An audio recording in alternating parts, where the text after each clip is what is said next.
کبھی ہم لوگوں کی توجہ نہیں جاتی، معاف کیجئے گا، اور بولنے لگے تو اس کی زبان سے ادیہ معصورہ ادا کرائی جائے اور آگے بڑھے تو ذمہ داری تو ایسی سب سے پہلے ماں کی ہے۔ اسی لیے بعض بڑوں نے کہا کہ بچے کا سب سے پہلا مدرسہ ماں کی گود ہے۔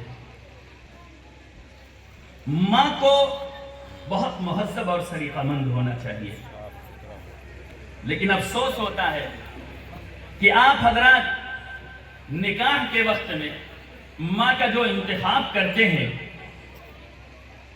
وہ حدیث کے خلاف کرتے ہیں۔ حدیث میں بیان کیا گیا تنکح المرأة لأربع ولمالها ولجمالها ولحسبها ولدينها ذات الدين تربت يداك او كما قال صلی اللہ علیہ وسلم۔